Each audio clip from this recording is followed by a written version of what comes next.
রণে বনে জলে জঙ্গলে যখনই বিপদে পড়িবে আমাকে স্মরণ করিও, আমি তোমাদের রক্ষা করিব। লোকনাথ বাবার এই মন্ত্র বাংলার ঘরে ঘরে পরিচিত। নিজের ভক্তদের উদ্দেশ্যে এই কথা বলেছিলেন লোকনাথ ব্রহ্মচারী। আজও তার এই আশ্বাসবাণী মনে প্রাণে বিশ্বাস করেন তার অগণিত ভক্ত।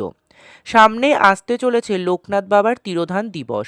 জ্যৈষ্ঠ মাসের মাঝামাঝি সময়ে লোকনাথ বাবা তিরোধান দিবস পালন করেন তার ভক্তেরা।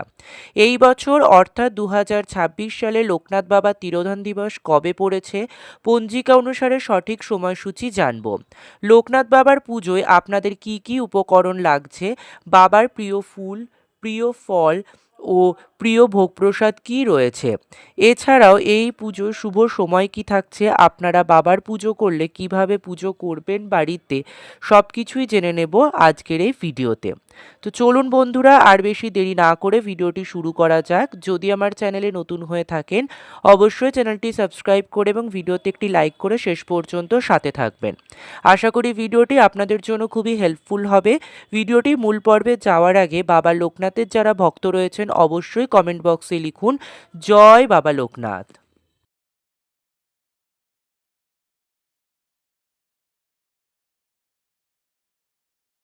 ভিডিও শুরুতেই জানিয়ে রাখি, যারা লোকনাথ বাবার ভক্ত রয়েছেন বা লোকনাথ বাবার পুজো করেন, শুধুমাত্র জ্যৈষ্ঠ মাসের এই তিরোধান দিবসের দিন পুজো না করে পুরো জ্যৈষ্ঠ মাসে যতগুলি সোমবার রয়েছে প্রত্যেক সোমবার বাবার চরণে একটি করে বেলপাতা শাপলা ফুল অর্পণ করতে পারেন। এতে করে আপনাদের পরিবারের সমস্ত বিপদের হাত থেকে রক্ষা পাবে এবং আর্থিক সমৃদ্ধি আসবে। জ্যৈষ্ঠ মাসের 19 তারিখ অর্থাৎ 19শে জ্যৈষ্ঠ বাবা লোকনাথের তিরোধান দিবস পালিত হয়। 1297 বঙ্গাব্দের এই দিনে তিনি বারদী আশ্রমে মহাসমাধি লাভ করেছিলেন। এই বিশেষ তিথিতে ভক্তরা তার প্রতি শ্রদ্ধা নিবেদন করে এবং তার স্মরণে পুজো এবং উপবাস পালন করে থাকে। জেনে নেওয়া যাক যে লোকনাথ বাবা তিরোধান দিবস বা পুজো কবে রয়েছে। আপনারা এই দিনে প্রত্যেকে অবশ্যই পুজো করবেন বাড়িতে। এই দিন অমৃতযোগ থাকছে সকাল 7টা 38 থেকে শুরু করে সকাল 11টা 13 মধ্যে, দুপুর 1টা 54 থেকে শুরু করে বিকেল 5টা 29 মধ্যে, এছাড়াও রাত্রি 9টা 54 মধ্যে, পরবর্তীতে রাত্রি 12টা 1 থেকে শুরু করে রাত্রি 1টা 25 মধ্যে। এই সময়গুলির মধ্যে সকাল 7টা 38 থেকে শুরু করে সকাল 11টা 13 এই সময়টি অত্যন্ত শুভ সময়।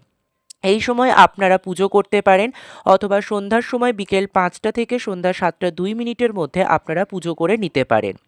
এই দিনে আপনারা প্রত্যেকে অবশ্যই বাবা লোকনাথ ব্রহ্মচারী পুজো করবেন। যারা শিব ভক্ত রয়েছেন তারাও পুজো করতে পারেন। যদি জন্মকুণ্ডলিতে দরিদ্র যোগ থাকে বা আপনাদের হাতে পয়সা টানাটানি থাকে, অর্থাভাব থাকে সংসারে, তাহলে অবশ্যই লোকনাথ ব্রহ্মচারী পুজো করা জরুরি এই দিনটিতে। লোকনাথ বাবা আরাধনা করলে আর্থিক সমস্যা থেকে মুক্তি পাওয়া যায়, তবে এর জন্য বছরের একটি দিন নয়, প্রতি সোমবারই আপনার পুজো করতে পারেন। জয় বাবা লোকনাথ, জয় ব্রহ্ম লোকনাথ, জয় শিব লোকনাথ, জয় গুরু লোকনাথ এই মন্ত্র উচ্চারণ করতে হবে, তাহলে আপনাদের দেখবেন সমস্ত বিপদ কেটে যাবে, জীবনের সব কামনা বাসনা পূর্ণ হবে। শিবের অবতার হিসেবেও পূজিত হন বাবা লোকনাথ, তাই অনেক শিব ভক্তরাও এই দিনে বাবা লোকনাথের পুজো করে থাকেন। সাধকের পুজোয় তেমন কিছু আড়ম্বরের প্রয়োজন হয় না, লাগবে সাদা ফুল, বেলপাতা, চন্দন, ধূপ এবং প্রদীপ। শুধু সাদা ফুল নয়, সাদা ফুলের সঙ্গে কিছু নীল ফুলও রাখবেন। বাবা লোকনাথ যেহেতু শিবের অবতার, তাই তার পুজোতে বেলপাতা অবশ্যই একটি প্রয়োজনীয় উপকরণ। নৈবেদ্য হিসেবে আপনাদের লাগছে তালশাঁস ও কালোজাম, এই দুটি ফল অত্যন্ত পছন্দের বাবা লোকনাথের।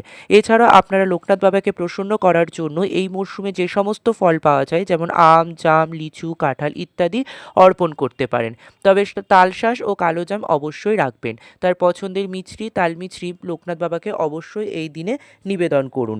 এর পাশাপাশি পুজোয় যে কোনো মিষ্টি অর্থাৎ সাদা মিষ্টি আপনারা নিবেদন করতে পারেন। যেহেতু লোকনাথ বাবা নিজে খুব সাদাসিধে জীবনযাপন করতেন, তাই তার পুজোতে বেশি আড়ম্বরের কিছু দরকার নেই। ভোগের ক্ষেত্রেও অতি অল্পেই সন্তুষ্ট হন তিনি। পোলাও, পনির নয়, সাদা ডাল, সাদা ভাত, চচ্চড়ি বা খিচুড়ি, ল্যাবড়া ইত্যাদিতে সন্তুষ্ট হন তিনি।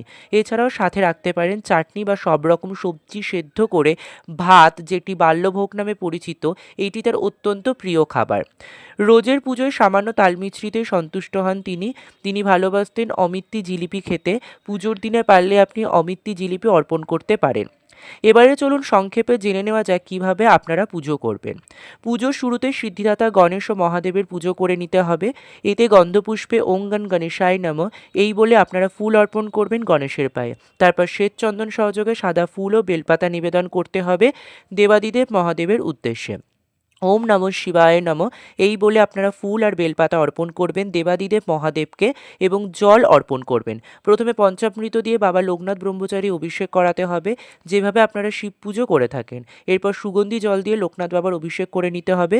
সুগন্ধি জল প্রস্তুত করতে লাগবে তামার ঘটিতে 1 ঘটি পরিষ্কার জল বা গঙ্গার জল, কর্পূরের গুঁড়ো, গোলাপ জল, অগ্র, সাদা চন্দন। এরপর ফুল নিবেদন করতে হবে।